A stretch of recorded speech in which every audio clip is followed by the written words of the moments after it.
Welcome once again to another interesting episode of Safari za Mabingwa, the only show that gets to give our athletes, our champions, their flowers, the flowers that they do deserve.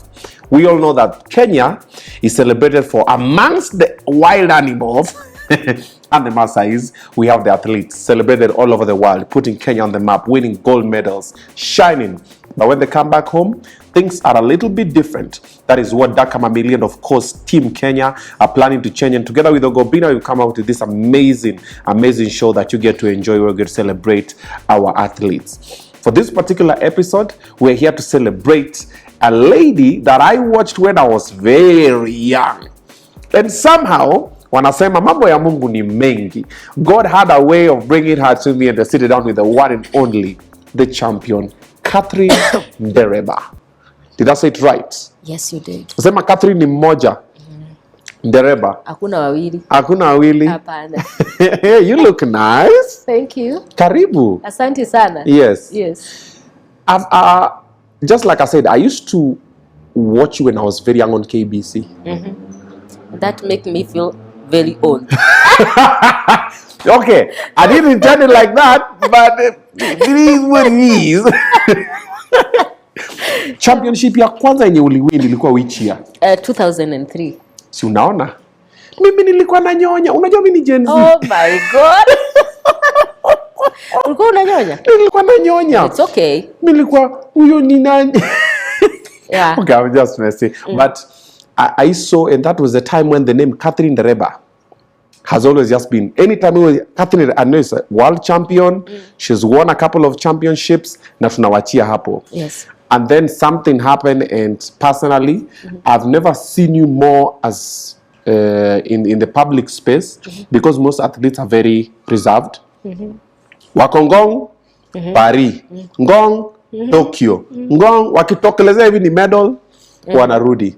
So what have you been doing apart from the running? Since all Throughout. Apart from running. We're going to talk about the running and everything, but now I want to know the person behind. All right. Yes. Okay. Since I started running, Yes. even before I started running, I had already joined Kenya prisons as a prison officer. Uko Kenya prisons? Yes. Wale watu wamevaa mazebra hivi? Of course, yes. Si wanasumbuana sana?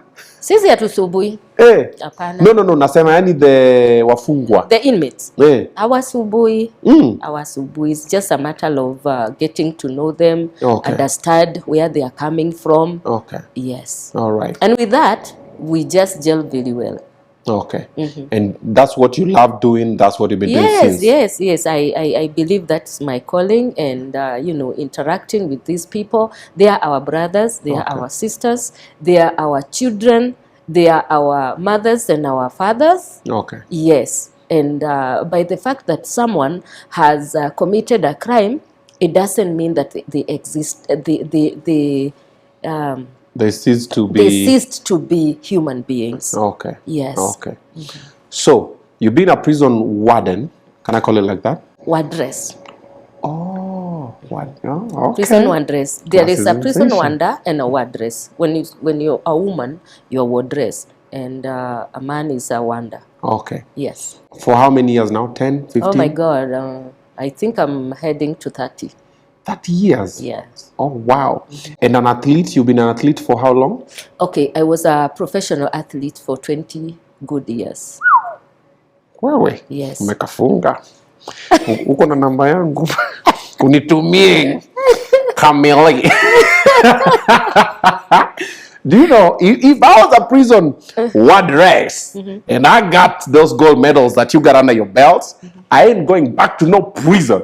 Mimi. Why? Na mwaka sibi nambia tu, wewe, cell number 17. Mimi, nijikute, Dubai, Burj Khalifa, Habibi. But I like the humility that's in you. You went, won all these championships, then you just come back. Unavaa tu uniform. Yes. Na unatulia tu. Hata venye uliingia, you kept time, you've been with us here tukingangana ku set up nini. Umetulia tu. I'm like, does she know the person that she is? We are seated with greatness. Gen Z. might not, okay, I'm part of Gen Z. Okay, yeah, it's fine, guys. Nisawa, I'm lost generation, but it's okay. I get the point. I don't understand the person that we're talking with. So let's just give them the accolades. Medal ya kwanza? 2003. 2003. Usually meters. 100 Okay, meters. that is the one that people knows. Okay. But my very first medal was in 1999 when I represented my country in World Half Marathon. Okay. It was in Palermo, Italy. Okay. Yes. 1999. 1999. First medal. Yes. Gold. Bronze. Bronze. Yes. Second one. Gold. Gold. In 2003. 203 gold. Third one. Silver. Silver. In the year 2005. 205. No.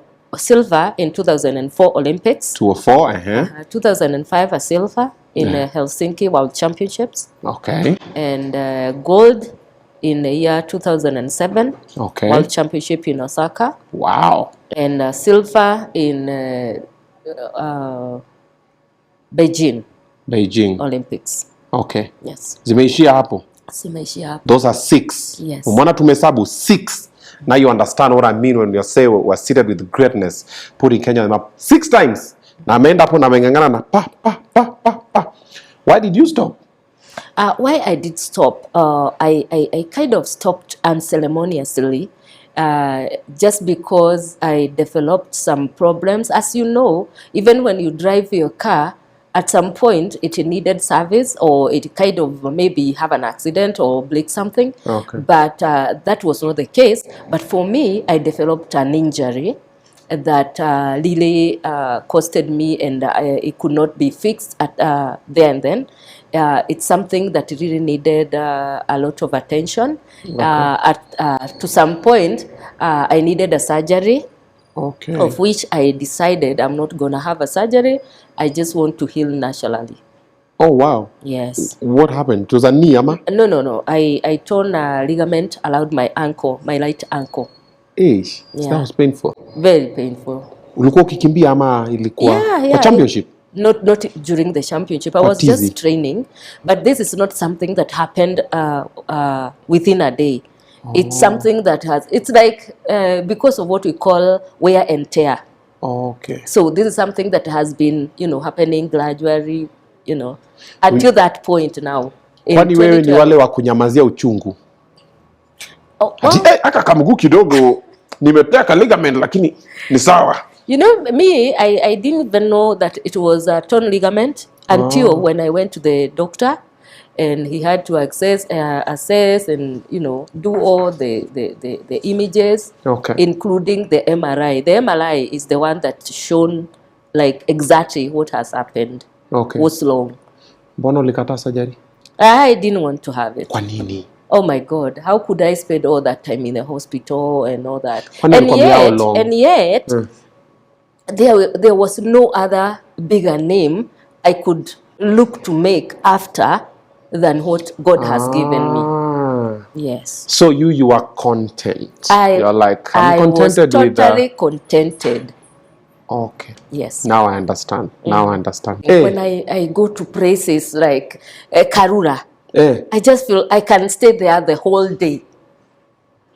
Because one thing, don't laugh, Okay. Promise you're not going to laugh. Promise. May I tell you something? I never knew about Karura when I was learning. I came to know about it when I'm retired. Okay, I promise I will not laugh. Kwani? Umeishi wapi? Nimeishi Nairobi. All I knew is Gong. Yes, Rangata Forest. That's all I knew. And Arboretum. Vile Karura ni fiti. I'm telling you. Sa uliwestio ni sa unaingia Karura uko like, where were you? Believe you me, I knew about Karura when I'm taking now the prison team to do their training there. Yes. Okay. But I could hear people talking about Karura that I do my training at Karura. Where is that Karura? It's somewhere in Kiambu. Okay, fine. Na unawachia hapo. So in short, pia ukiona space, mustuni, barabara, unakuwa excited. I am telling you, I get so excited. If you just take me to Karura, I can spend the whole day. I may not run, but I'll walk around. Yes. Okay. The question that I know most people always ask, and I always normally ask most athletes I sit down with, mtu anakanga aje anasema mimi kukimbia ndio ni kama ni talent yangu? Like you, how did you discover running is... Okay, well, this is not something that you just wake up and decide. Eh? Okay. You just find yourself doing it. Effortlessly. Yeah.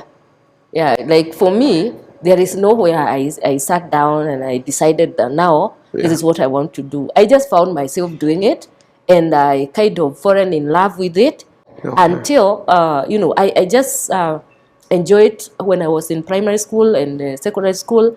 And when I got out of high school, now that's where the problem started, because I didn't know how to do it, because I didn't know how to stop doing it. Oh. That was my problem. So I kept on doing it, and I was doing it every morning. I could wake up, get out of my house, you know, go run, maybe for an hour, then I come back, help my mom with the house chores, and then after that, in the evening, again. Twice a day? Yes. But ask me why I was doing it. I was just because I just want to, yeah, like, I just want to do it, yeah. How did your parents take it? How was it? No, my mom and my dad, I really thank God for them. Yeah. They didn't have any problem. Neither my grandmother. In fact, when I was in primary school and I could say that I'm attending some school competition, my grandmother went like, huh, you mean you're going to run like your dad? And I was like, huh, so my dad used to run.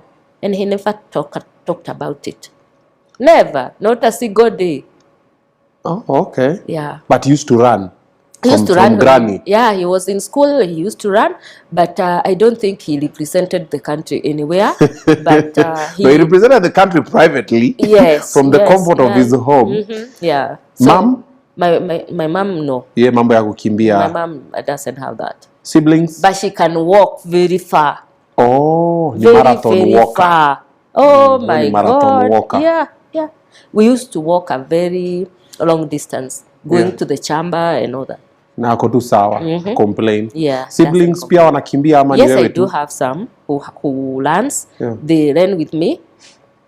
But I think I was the first now to be at the peak. Okay. Then my sister who follows me, and a brother who follows her. Yeah. And another brother who is like after another sister. Okay. Yeah. Okay. What would you say was your big break? Ile time ulikimbia hivyo ukasema ngoja kidogo. Kwani kitu nakuanga na pesa? Okay, well, I just traveled to US my first time in 1995.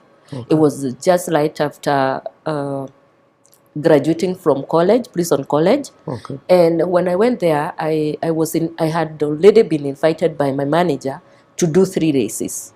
A 10-kilometer race, no, a 5-kilometer race, a 4-mile, and 10-kilometer race. Okay. The first one, I won. And the 4-mile? Yes. No, the 5 so you won the 5K, yes. Now you're going to the 4-mile. And I was given $3,000. That was the price. In 1995, that's a lot of money. Yeah, it was a lot of money, but $1 was not that much. Oh, yeah. Yeah. Okay. But let me tell you, it meant a lot to me. Yeah. Because it was worth like, I don't know how many months' salary. So it meant a lot. And I can tell you, I was happy. And I felt like, first of all, I didn't expect to get such kind of money. True. I was just following your passion. Passion. Let me enjoy. Yes, I was just following my passion. So what I was excited to be given is the trophy. See the trophy? The big, I was like done when I was awarded with that. I didn't expect anything else after.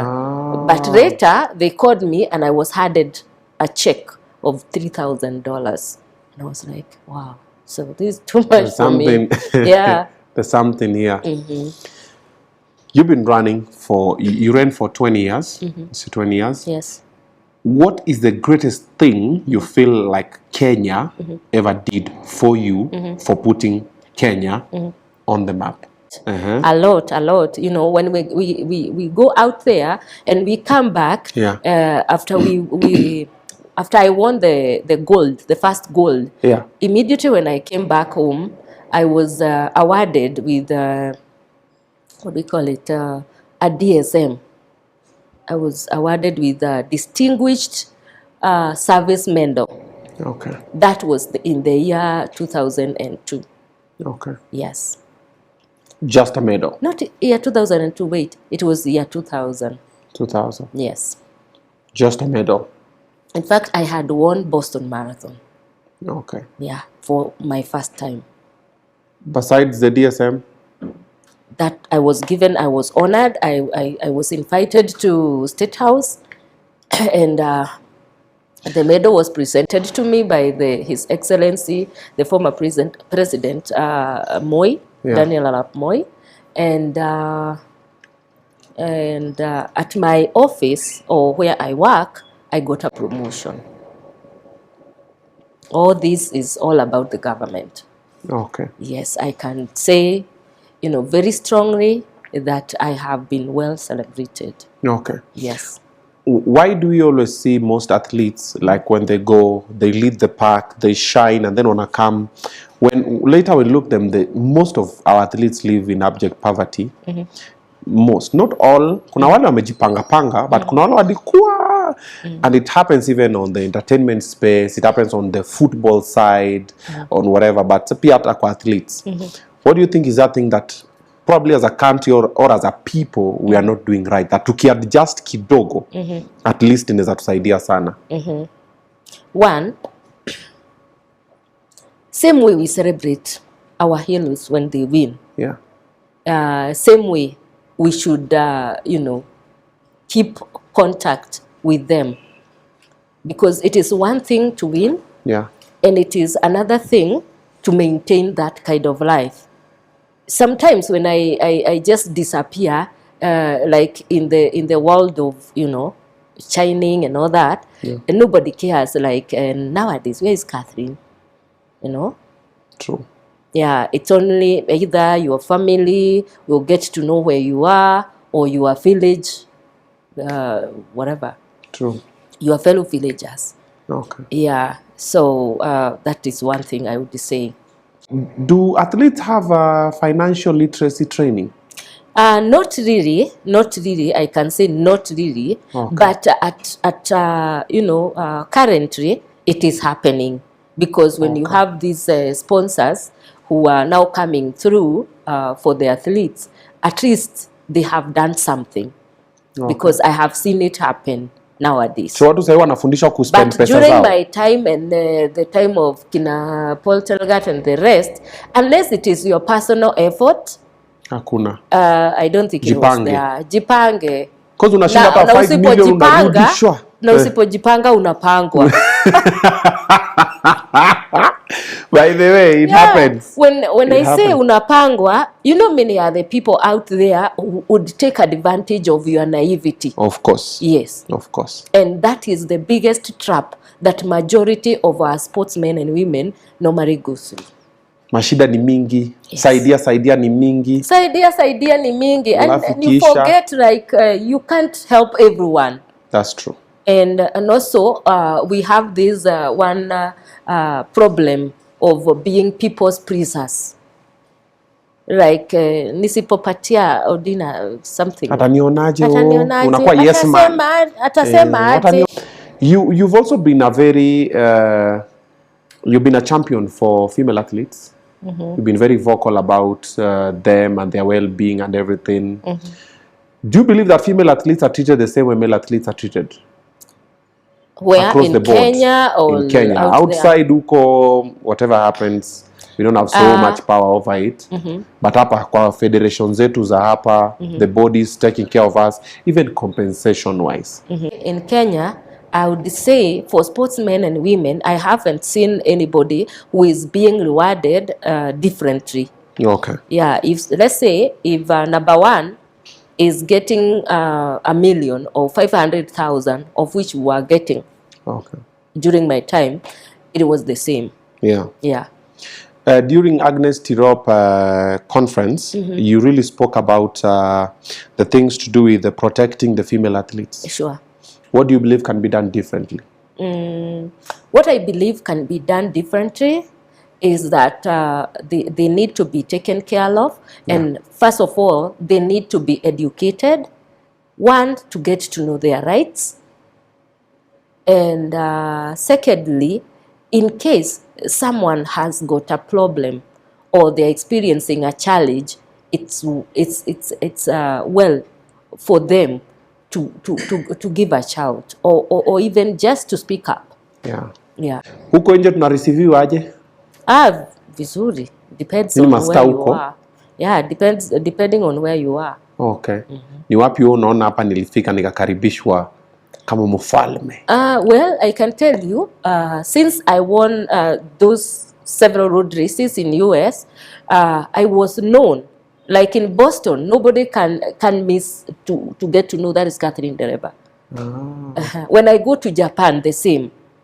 Yeah. Even at the airport, you hear somebody saying, "Oh, Ndereba-san," and I say, "Yes, I am." What did they say? Ndereba-san, because they don't know how to pronounce my name. They call it Ndereba. It's like the silence, the N. Yeah. Ndereba-san. Okay. Okay. Kenya ndio kidogo hata ukipita kwa airport. Okay, like in Nairobi, majority wananijua. Okay. But hapo umeshika. Hapa wewe ni women rep. Lakini maybe some other places I might just pass by. Yeah. Yeah, okay. Culture shock. But I was shocked. I went to Kisumu.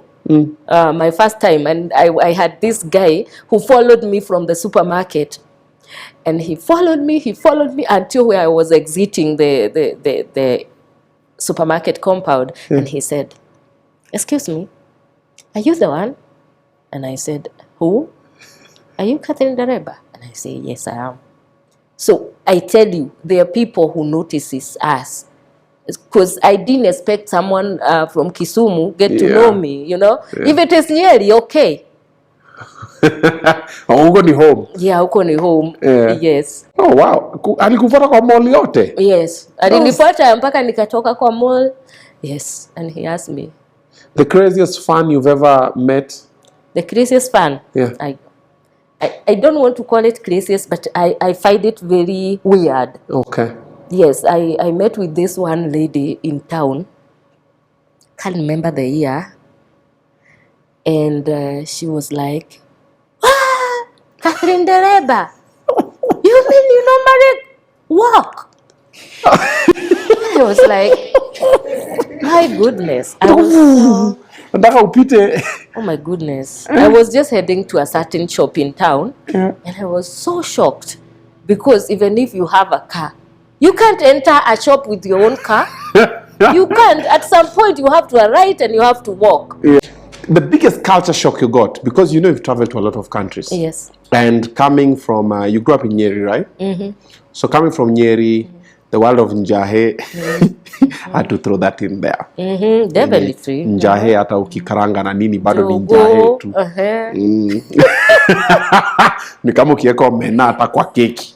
Omena ni omena tu. Omena ni omena tu. Yes. So, what was the greatest culture shock ulifika ukapata ukasema na hii munakula hii ama munafanya hivi when the first times you're traveling out of the country? Okay, the greatest culture shock is about dressing. Yes, when I got to US, I think it was during the summer season. And I wasn't used to see people's nude. You are not ready? No. So it was very hard for me. Mazoea mboshori. You know, especially when you go do a race along the beach, man. No. Watu wako tu huko. Yes, wako tu, yeah. Uko zile gai. Ukaacha hata kukimbia. Mpaka nikawasha you know, you was feeling like I don't want to see them, you know, and I asked myself, for how long? So I have to look at them. Sasa umezoea. Yeah, nishazoea. Sasa pia ukifika huko sasa everybody.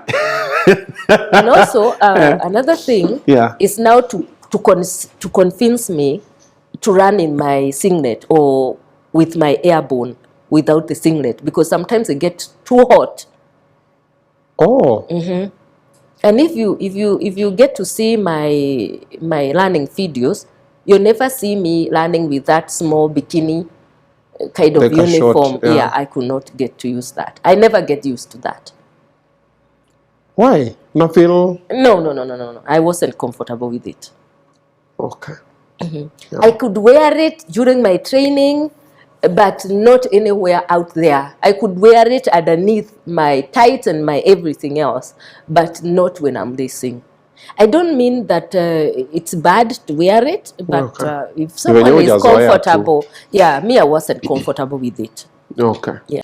Let's give them a few wise words. They will watch this, they're looking up to you. What should they do right and what should they not do? Zile unaona mimi kwa maisha yangu, if I knew this earlier, if I knew this, maybe you've seen a few athletes do them. So if you just talk what I pick, the shoe will fit different people. Yes. Okay, one, I would like to tell you, I don't have any regret anywhere. Okay. Secondly, I would like to urge them that one thing they should pay attention to. Okay. They should not get enticed on doping. That is the first thing. Dunga madawa. Yes. They should not get enticed, regardless of what. Because those shortcuts, if they dare to take the shortcut, they'll come to pay back. And the payback will be more painful. More painful. Yes, they are going to get, maybe make easy money. Secondly, little did they know that they are hurting themselves health-wise. They will end up using the same money to treat themselves. And probably someone is going to suffer something that is they are going to live with it if they are lucky that they are not going to die early. Thank you very much. Most welcome. Asante, sitaki nikuweke sana, unajua wewe ni mtu wa mimi sipendi kuweka ma champion for long, aseme Obina nimeenda ameniweka 5 hours. Yes. Yeah. Thank you so much. Thank you for putting Kenya on the map. After the break, I will also get to have a conversation with another champion, that is Timothy Cheriot. See you in a bit.